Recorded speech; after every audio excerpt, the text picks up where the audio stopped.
Hey there, everybody. Welcome to In the Kitchen with Tally Faye. It's round 2 tonight, right? I'm going to show y'all what I'm having to go with our fried chicken livers. This is going to be one of them nights where a lot of people say, I am not eating supper with you tonight, Tally Faye. You're having liver, fried chicken livers at that, and okra. And it's not even fried okra. You know, people will be going, ooh, slimy. Slimy okra and chicken livers. Hey, it's going to be good supper in here tonight for me and Buzz. But I want to show y'all the first thing I got going here. What I'm going to make to go on the side with the okra is this. It's okra and tomatoes and rice done up in a skillet. Okay, and that's going to be our side to go with our fried chicken livers. So what I did, y'all, was I got some of my bacon up here. I done got to jump on it, got it started. But I got some of my bacon up, put me some bacon drippings in my little skillet here. A medium skillet. You want a good medium-sized skillet. I cut me up 1 onion. So I'm sauteing my onion in that bacon drippings. Alright? Now, I've got me about 2 cups of my cut okra from the freezer. You can use fresh okra if you want to. You know, it's just, I won't have to cook this near as long because it's been blanched. But, you know, you don't want to cook your okra a long time anyway because it'll come all to pieces, right? But anyway, about 2 cups of cut okra, one way or another on it. And then I got me 2 cups of my leftover rice from the other night when I did the rice pudding, those of you that follow me. Okay? So it's 2 cups of okra, 2 cups of rice, and 1 can of stewed tomatoes of some kind. You can use a can of stewed tomatoes. You can use a can of whole peeled tomatoes. Or you can do like I'm doing tonight. I'm using a can of Rotel tomatoes. This is my H-E-B brand, but it's the Rotel tomatoes. And I like any of those in there. It just so happens I opened me a can of Rotel ones, okay? And these are diced. So that kind of helps it spread out a little better when you're cooking it. Right? So, next thing I'm going to do, I've got my rice going good in here. I mean, my onion all sauteed up in here now. That's good enough. Okay? I'm going to go ahead and I'm going to put my, do I want to put my rice first in? I think I'm going to stir my rice up in here, y'all, and let it kind of fry around in that. I think that'd be the way to do it. Okay? Can y'all tell I'm just winging this? Huh? It's easy to do. It is easy to do. Now, you also want to put your favorite seasonings on there. And you can just do salt and pepper. Or you can do, like, you can make this be like, you can put Old Bay seasoning in there. Or any kind of, it just don't matter. Whatever your favorite seasonings are. And I'm using our Tony Chachere's, my man salt, I call it. This one just happens to be, this one's the more spice one. But it's still just the Tony Chachere's. So, Creole seasoning. Either way, you season it up. Go on and sprinkle it up on there. I'm going to put it pretty heavy because I got to dump my other stuff in there, right? So don't be thinking that look like a whole bunch. You put however much you want to. So, I'm going to turn this back up now. I'm going to let my rice kind of cook in that bacon drippings a minute. Because I got that out of the refrigerator and just dumped it in there. Y'all, speaking of the rice, while I'm cooking that, I want to tell you real quickly. For those of you that follow me real close, you know, I made the rice pudding the other day, and the rice pudding was delicious. I was not telling y'all a story. The rice pudding was delicious. The pudding was great in it. And the instant rice works for it, but I know that I will next time use my long grain regular rice rather than trying to do a quickie with the instant rice with it, because that long grain rice is more, it gets softer. It gets more soft. So for making that pudding with, the grain of rice is much more softer going along with the pudding. Where this instant rice, it's only going to cook so far, you know, or what if it's cooked or what, it's already done, you know, but anyway, it's only going to go so far on the texture of it. And it's great for like doing stir-fried stuff and everything. You know, I like to do that. And like what I'm doing right now, it's perfect for this. Okay? But Y'all just keep that in mind about the rice pudding if you hadn't made it yet. If you have, I hope you wasn't disappointed in that, because I wasn't. But I just want to tell you, if you want it to be just right, do you some long grain rice next time, and or before it, anyway, do you some long grain rice to make it. I think it'd be much better just because of the texture of it. That's the only reason. All right? Okay. We got this going, y'all. Got our seasoning in there, our onions, our rice. All right. Yeah, I think the last thing I want to put in there is my okra. Now, I'm debating on whether or not to drain this. I'll tell you what I'm going to do. I'm going to drain some of that liquid out of there and keep it in case I do want it. I don't know if I want it or not, but I'm going to drain that can of tomatoes there, okay? There we go. I'm pretty sure I'm not going to want the liquid in there. Not that it would hurt a thing, y'all. It would not hurt a thing. Ooh, look at that. Okay.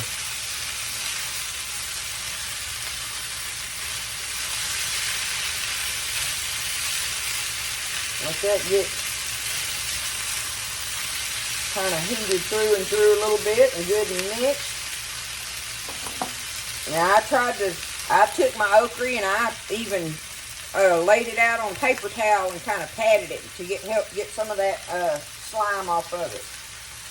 I've told y'all before, one of my things that I do is I will soak my okra in some sweet milk, in regular whole milk. Get you a little old bowl of whole milk and just put your cut okra in there and leave it setting in it. Let it soak in it. The longer it soaks in it, the better. And it pulls off a whole bunch of that slime out of that okra.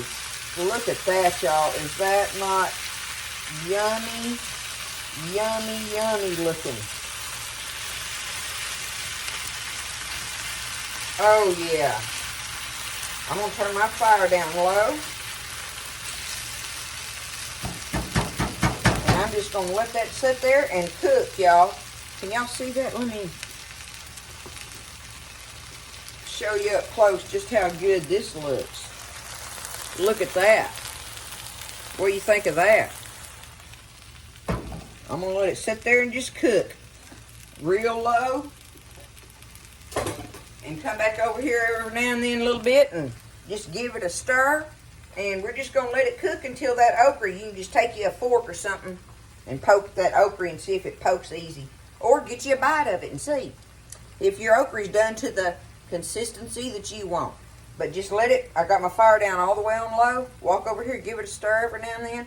In the meantime, get all your cleanup done. Get all that out your way. That's the way I'm doing it. So, we're going to get this okra and tomatoes and rice done up in this skillet, and I'll show you the finished product after a little while. I'm just going to stir on it. I did want to do this before I forgot it. I've had a number of y'all ask me about this can opener that one of my subscribers sent me on here that I love so much for a hand crank. And y'all, it says on, I don't think y'all can. There you go. It says KUHN Rikon, RIKON. Where am I at? Can y'all see that? KUHN, is that like coon? Excuse me, like coon, something? KUHN. Yep, KUHN and Rikon, RIKON. That's what it says on there. I can't read the little lettering, but if you look at that, you'll see that it's this kind.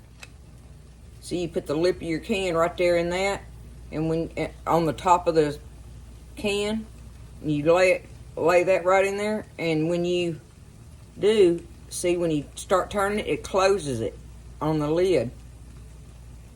Look, it closes it, and then you just keep, then you're going to just keep turning and it'll cut it. And then when it gets all the way around, you turn it backwards and it unlocks it, and you can just pick it up and take it off. And that it has a little biter thingy. Look, reminds me of a bird beak, a parrot beak. But anyway, you grab hold of the lid with that if you want to, but most of the time you can just pick it up off of there. But that is that can opener. All right, y'all, I've been letting it cook for maybe about 10 minutes. I let it cook for about 10 minutes, and I walk over here every now and then, give it a stir. Now, I like for my okra to stay together. I don't want it to start coming apart. But you can cook it long as you want. And like I say, if you're unsure, just get you a bite of okra out of there and taste of it and see. But just be patient with it if you just cook it real low and easy. And because everything else is done in it, right? And it is ready to go. There it is. Let me get me a little something here.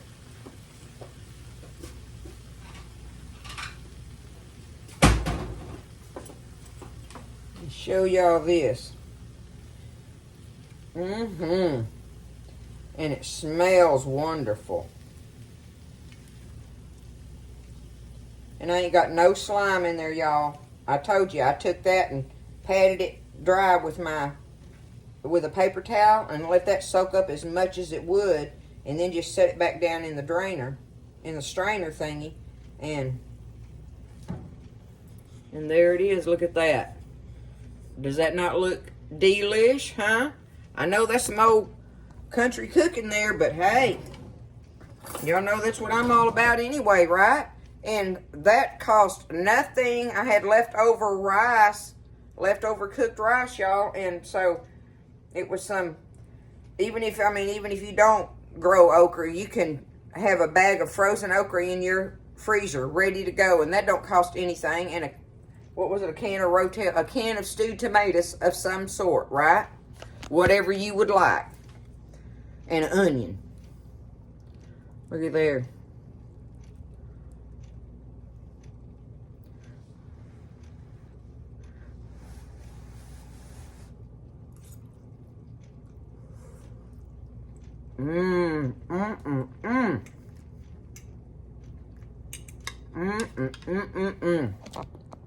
Y'all, that's delicious.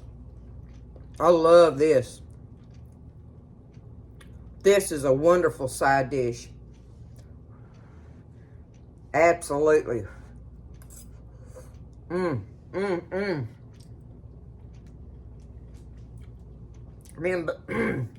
Excuse me, me and Buzz will eat this whole skillet of that. Almost. Guarantee you almost a whole skillet. Buzz will, with Buzz eating with me, I bet you we eat that whole skillet. There it is, y'all. It's beautiful. It's pretty dead burn healthy, I'd say. And the most important thing is it's delicious. And it's easy, right? There we go. There's the second dish for in the kitchen at Tally Face tonight, y'all, to go with our supper. So I hope y'all have a wonderful evening and have you a delicious supper, whatever you decided on. And that you get a chance to sit around the table maybe with your family, If not, we'll just, say your blessings and enjoy it. All right? I love y'all. Y'all take care of each other. Keep all them folks out there still in our prayers. And, y'all just stay blessed. And I'll see you next time in the kitchen with Tally Faye.